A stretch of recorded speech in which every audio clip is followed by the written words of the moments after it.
Your life experience, good or bad, is a gift when you share it with others. At Taxi Chronicles, we allow real riders with real stories to share their gift. So hopefully this episode will intrigue, enhance or inspire you.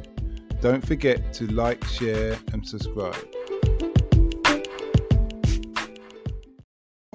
Morning. Yes, we're back with another rider, another episode. Today we have an interesting guy all the way from Poland. Yes, one of our Eastern European brothers. And he's got a story that he's just told me, and I think it's worth you lot listening to. So nice to have you here today.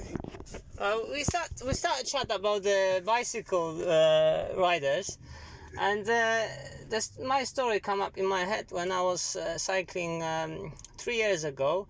I was coming up to the traffic lights, and one of the passengers of the van decided to open the door and go to grab the painkillers from the shop without looking into the mirror, and obviously he hit me and I landed on a lamppost. The car obviously gone, and the only evidence which I had from that accident, it was my friend which was cycling behind me. And one of the drivers, which was in a traffic light, standing in a queue, he had a camera recorder, and he handed over the piece of paper with his email address and the registration number, which was passed to my friend, because obviously when I've hit the lamppost, I've landed on the ground and I've lost my conscious. And when I was with the paramedics, a friend of mine passed this piece of paper with some information over to policeman, and after 2 or 3 days when I went to the police station to do the report, obviously there was no evidence at all, and the policeman said that he didn't receive any of the evidence of the registration or like the contact details to that person who had the video record. And obviously I couldn't do anything about it. I couldn't claim it because I didn't know who hit me. And after so many years, I still got problem with my shoulder. So it was a bit unfair, because some people does do the accidents and they climb things which they shouldn't climb. And when actually I've been affected pretty bad, I couldn't do that because of bad work of our policemen. I don't know why they have done it, why they hidden this evidence or throw this away, but obviously that happened to me, and hopefully that won't happen anymore to anyone. But obviously these things are going on, sadly. What can I say?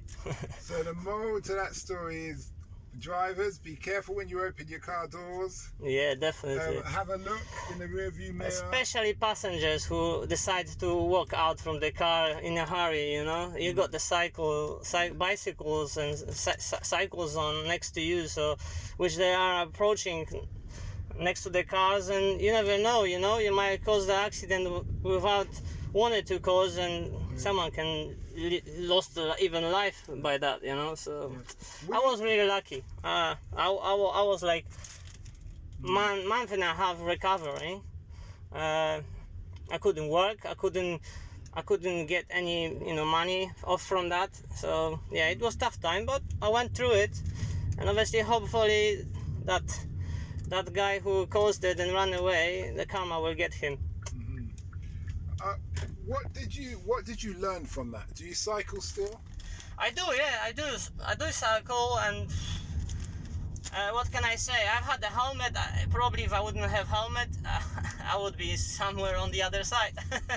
Oh, you had a helmet on that I did have a helmet, yeah. I did have a helmet. I did have the stuff which you should have on when you're cycling. It was lucky, to be honest. Yeah, but did you learn anything from that apart from the helmet? Yeah, I did. What did you learn? You have to be careful. Someone is teaching me when I'm driving.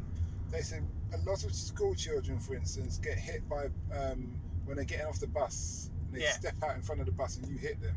Yeah. So what you do, you look underneath where the bus car tire is, vehicle, and then you can see if there's feet. If there's feet there as you're coming, you'll see at an angle. You know there's a child or somebody who's about to step out in front of the bus. Yeah. So in the same retrospect, it's like when you're driving, you look at the mirrors, you look at through like at a long glimpse of mirrors or the windows when you're cycling, so you can see if someone's just about to jump out.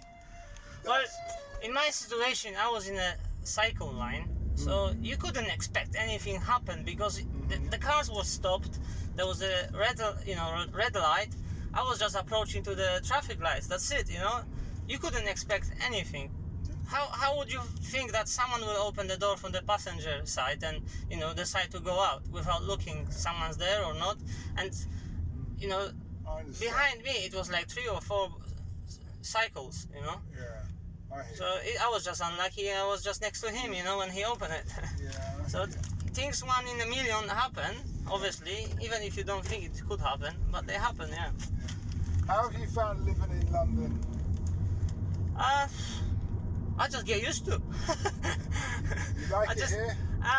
I'm the village guy, I born in a village, and I like quiet and peaceful places, but just the life when I approach to it, just get me where I am and I just carry on.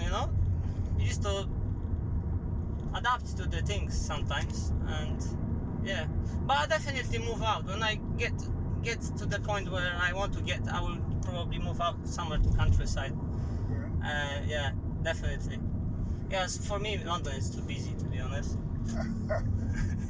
I hear you. Yeah. Well, thanks for that. Yeah, you're welcome. Much appreciated. Yeah. And we wish you well. Same to you and same to all of you. We hope you liked that Taxi Chronicles interview. Don't forget to share and subscribe to get the latest episode. Ever considered investing in the continent with the fastest growing economies and population on Earth? The same continent that holds 30% of the world's known natural resources. Listen to our sister podcast, Africa Investor Stories, where you hear real investors with real stories from around the world share their experience of investing in Africa. We post Monday and Thursday at 10 a.m. British Standard Time.